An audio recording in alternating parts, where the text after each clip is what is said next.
ഞങ്ങളുടെ കുടുംബത്തിലേക്ക് ഒരു IPS കാരൻ കൂടെ വരാൻ ചാൻസ് ഉണ്ടെന്ന് പൗത്രം പറഞ്ഞപ്പോൾ താനായിരിക്കും ഞാൻ കരുതിയില്ല. ഇതിനു മുമ്പ് നമ്മളൊന്നും പ്രാവശ്യം ഒഫീഷ്യലായിട്ട് കണ്ടിട്ടുണ്ടല്ലേ? സർ, അളിയൻ കാണാൻ വന്നിട്ടുണ്ട് സർ. വെയിറ്റ് ചെയ്യാൻ പറയും സർ. അളിയൻ ന്യൂസൻസ് കണ്ണി കണ്ട ചെമ്മാനും ചെരുപ്പൂത്തിയെ കണ്ട് കളക്ടറെ കാണാൻ എത്തിക്കോളൂ. ബന്ധവും പറഞ്ഞു. അതെ, സാർ അല്പം വെയിറ്റ് ചെയ്യാൻ പറഞ്ഞു കേട്ടോ. നമ്മൾ എത്ര നാളായിട്ട് സമരം ചെയ്യാം, പക്ഷെ ഗവൺമെന്റ് അവരുടെ കൂടെയാണ്. ഇന്നും കൊണ്ടൊരു പട കുടുംബത്തിന്റെ ശാപമാ. അല്ല, ഏതൊരു തറവാട്ടിലും കാണും ഇതുപോലൊരു ജന്മം മാനം കെടുത്താനായിട്ട്. ആളെനിക്കറിയാം. 2-3 വട്ടം ശരിക്കൊന്ന് പെരുമാറേണ്ടി വന്നിട്ടുണ്ട്. ശരി, അവിടെ നിൽക്കട്ടെ. ഇന്ന് കാലം കഴിയുമ്പോൾ താനേ അങ്ങ് പോയിക്കോളും. I am sorry. ടീയോ കോഫി? Coffee 2 coffee.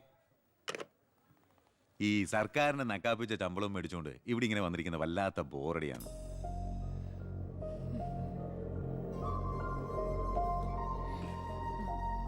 കുറെ നേരമായല്ലോ. എനിക്ക് വേണ്ടി ഇങ്ങനെ ഒരു നാടിനും കൂടി വേണ്ടിട്ടല്ലേ? കുഴപ്പമില്ല. അളിയാ, എന്നെ മറന്നു അല്ലേ? 3 മണിക്കൂറായി ഞാൻ വെയിറ്റ് ചെയ്യണു. വാ അളിയാ, ഇത് ശാരി. അളിയനും മച്ചം അങ്ങ് വീട്ടില്. Call me sir.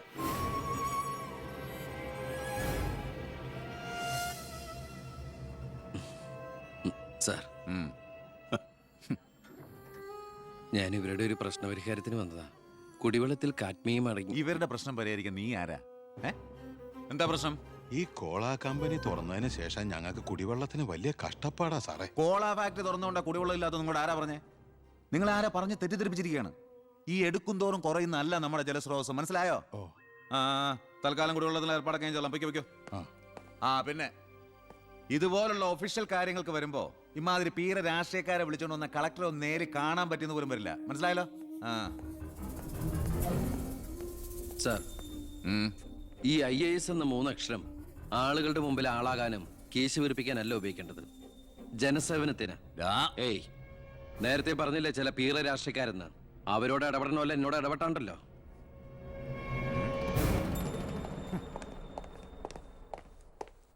അളിയൻ കളക്ടറായിരിക്കുമ്പോൾ ഞാനിവിടെ വരാൻ പാടില്ലായിരുന്നു.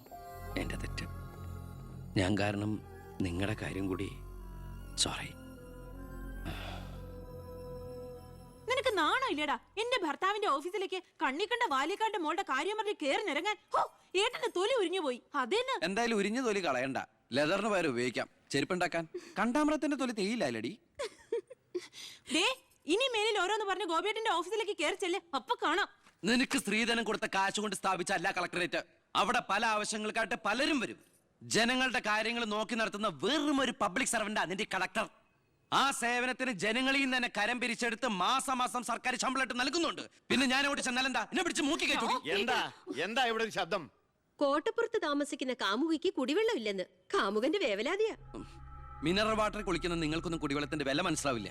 കണ്ടില്ലേച്ചാ, വാലിക്കാരിയുടെ മകളെ പറ്റി പറഞ്ഞനാ ഇത്ര ചൊടിപ്പ്. അതെങ്ങനെയാ? മൊട്ടേന്ന് വിരിയുന്നതിന് മുമ്പ് എഴുത്തു കൊടുത്തവനല്ലേ നീ? ഈ കണക്കിന് അവളെയും കിട്ടി നീ ഈ കുടുംബത്തിൽ കയറി വരില്ലെന്ന് എന്തോ ഉറപ്പ്? ഒരു ഉറപ്പില്ല, സംഭവിക്കാം. നിന്നോടൊരു കാര്യം പറയാനിരിക്കായിരുന്നു. കോട്ടപ്പുറം കോള കമ്പനിയുടെ കാര്യത്തിൽ നീ ഇടപെടണ്ട. ഇടപെടാതിരിക്കാം. ആ കമ്പനി അവിടുന്ന് മാറ്റി സ്ഥാപിക്കണം. പുതിയ പ്ലാന്റിന്റെ ഉദ്ഘാടനം നടക്കാനും പാടില്ല. നിന്നെ പോലുള്ള പേട്ട് രാഷ്ട്രീയക്കാരും പ്രതിപക്ഷവും ഒന്നിച്ചിടപെട്ടാ പോലും പുതിയ പ്ലാന്റിന്റെ ഉദ്ഘാടനം ഞാൻ നടത്തും. ചന്ദനക്കാട്ടിൽ ബാലഗംഗാധര മേനോന്റെ മകനാണ് ഈ ഞാനെങ്കിൽ ആ ഉദ്ഘാടനം നടക്കില്ല. നിനക്കൊരു ചുക്കും ചെയ്യാനൊക്കെടാ.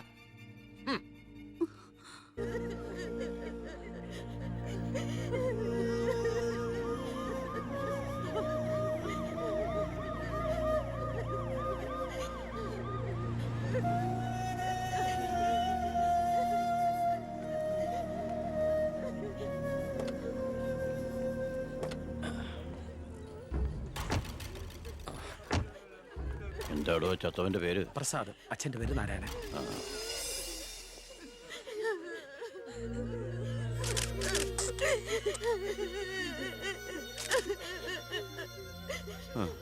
പ്രസാദിന്റെ അച്ഛൻ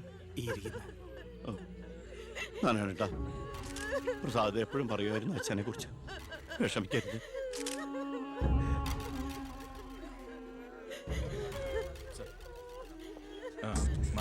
എക്സ്ക്യൂസ് മീ സാർ, പ്രസാദിന്റെ കൊലപാതകത്തെ കുറിച്ച് എന്തെങ്കിലും?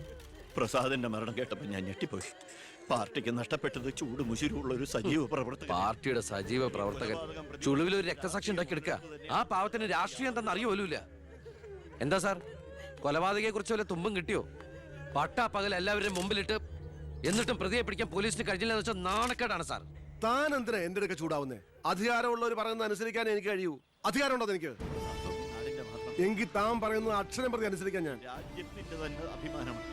എടോ, കൊലപാതകയെ പറ്റി വ്യക്തമായ സൂചന എനിക്ക് ലഭിച്ചിട്ടുണ്ട്. എങ്കിൽ പിന്നെ സാറിനെ അവരെ അറസ്റ്റ് ചെയ്തൂടെ? വെറുതെ അറസ്റ്റ് ചെയ്തിട്ട് കാര്യമൊന്നുമില്ല. സാക്ഷികൾ വേണം. അല്ലെങ്കിൽ കോടതിയിൽ നിന്ന് പുല്ല് പോലും ഇറങ്ങിപ്പോരും. സാക്ഷി പറയാൻ ആളുണ്ടാവണം. ആരും ഉണ്ടാവില്ല. ഉണ്ടെങ്കിലോ അധികാരികളുടെ ഒക്കെ ഉത്തരവിന് മേലെ നിന്നുകൊണ്ട് ഞാൻ പ്രതിയെ കസ്റ്റഡിയിലെടുക്കാം. ശിക്ഷ വാങ്ങിക്കൊടുക്കാം. കുട്ടികളുടെ മുന്നിലിട്ട് കുട്ടികളുടെ ഷോക്ക് ഇതുവരെ വിട്ടുമാറിയിട്ടില്ല. പ്രസാദിന്റെ അച്ഛനും അമ്മയും പെങ്ങളും ഒക്കെ അവരുടെ കണ്ണീര് നമുക്ക് കണ്ടില്ലെന്ന് നടിക്കാൻ പറ്റുമോ? വേണ്ട കുഞ്ഞെ, അവരൊക്കെ വലിയ വലിയ ആളുകളാ. എനിക്ക് ഇവളല്ലാതെ വേറെ ആരുമില്ല. കൊള്ളാവുന്ന ഒരുത്തരെ ഇവളെ കൈപിടിച്ചു കൊടുത്ത് മനസമാധാനത്തോടെ മരിക്കണം എന്നാ എന്റെ ആഗ്രഹം. ശരി, പ്രസാദിന്റെ കൊലപാതകത്തിൽ നിന്ന് നമുക്കങ്ങനെ ഒഴിഞ്ഞു മാറാൻ പറ്റൂ? ഒരു തരത്തിലും നമുക്കില്ലേ പങ്ക്? താൻ ഒരാൾ വിചാരിച്ചാല് കൊലപാതകയെ കോടതിയുടെ മുമ്പിൽ കൊണ്ടുവരാൻ പറ്റും, വ്യക്തമായ സാക്ഷിമൊഴികളോടെ. എന്നെ വിശ്വാസമില്ല ശരിക്ക്. ഞാൻ വരാം. ഏത് കോടതിയിൽ വേണമെങ്കിലും. മോളെ, ഒരു കുഴപ്പമുണ്ടാവില്ലമ്മേ.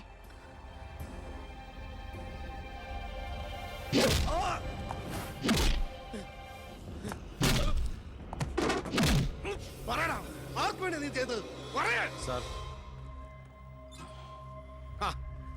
ഇവനാണ് മുഖ്യപ്രതി വെട്ടൂർ ശിവൻ.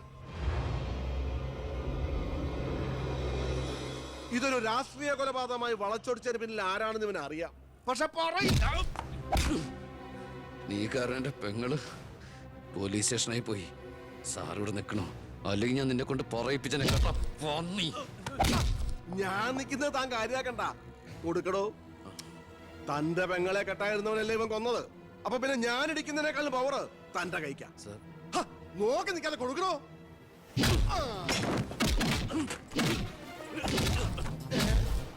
തിരിച്ചടിക്കാൻ എന്റെ അച്ചു വീടോ? ഇടിച്ചു തന്നെയോ? ഇടിക്കടോ.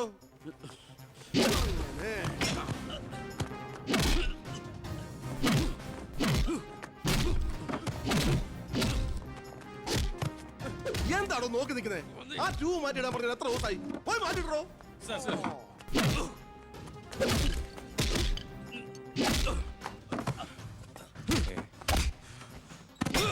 എന്താ സാർ?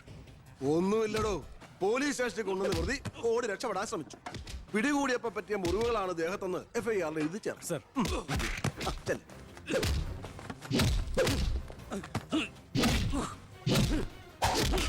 പറയടാ, ആര് പറഞ്ഞിട്ടാണ് നീ ചെയ്തത്? പറയാൻ ആരാടാ നിന്റെയൊക്കെ പിന്നിൽ? മതി മതി. ഒരു ചാൻസ് കിട്ടിയെന്ന് വെച്ച് ഓവറാക്കരുത്. അവൻ ചത്തുപോവും.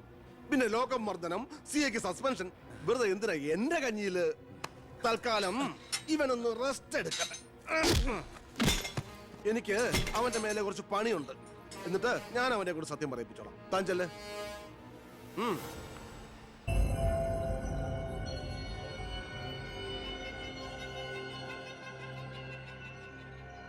രണ്ടുപേരോട് 1000 വട്ടം ഞാൻ പറഞ്ഞതല്ലേ, കല്യാണ പ്രായ പെണ്ണ.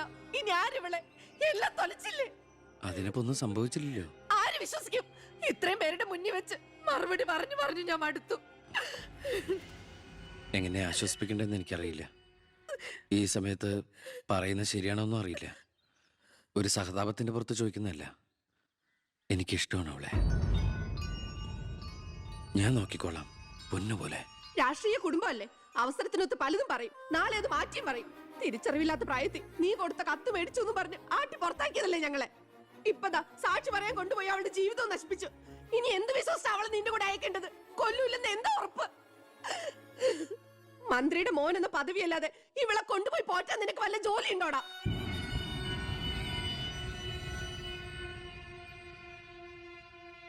ഇനി മേലാൽ ഇമാതിരി വർത്താനം പറഞ്ഞ് ഈ വീടിന്റെ പരിസരത്തെങ്ങാനും വന്ന ദേവകിയുടെ ശരിക്കുള്ള സ്വഭാവം നീ അറിയും. അമ്മേ, നീ ഒന്നും ഉണ്ടായിരടി. ഇറങ്ങി പോകുന്നുണ്ടോ?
നിന്നെ ഒഴിവാക്കി നിന്റെ പെങ്ങളെ എങ്ങനെ കെട്ടിക്കാൻ പറ്റുമെന്ന് ആലോചിച്ച് നിന്റെ അച്ഛനും അളിയന്മാരും കൂടി തലമുണ്ടാക്കുമ്പോഴാ ദൈവം ഇങ്ങനൊരു അവസരം എന്നെ മുന്നിൽ എത്തിച്ചെന്നത്.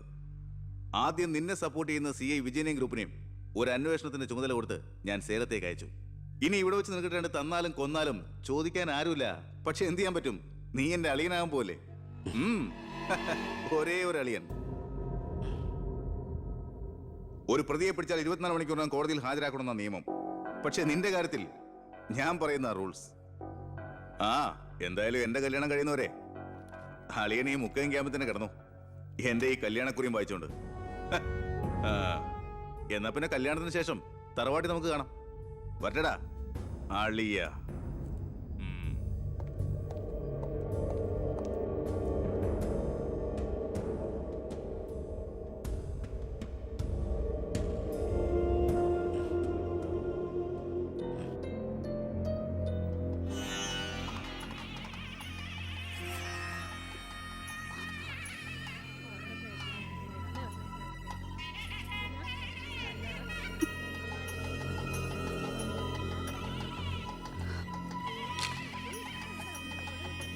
ഇതുവരെ റെഡി ആയില്ലേ?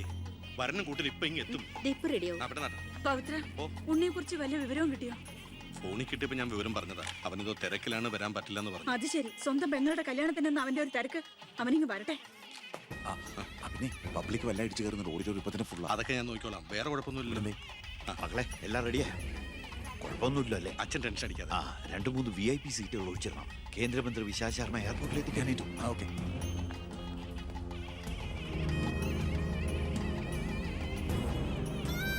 മോളെ,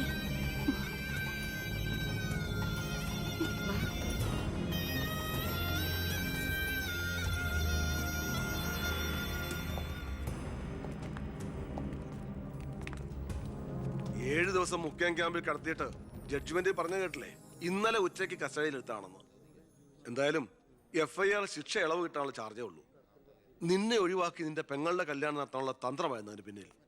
അത് വെറും കല്യാണമായിരുന്നില്ല. കേന്ദ്രം ഭരിക്കുന്നവരടക്കം കേരളത്തിലെ സകല മന്ത്രിമാരുണ്ടായിരുന്നു. ആരുണ്ടായാലും എന്താ, ഒരേ ഒരു മകനെ ജയിലിൽ അടച്ചിട്ടല്ലേ.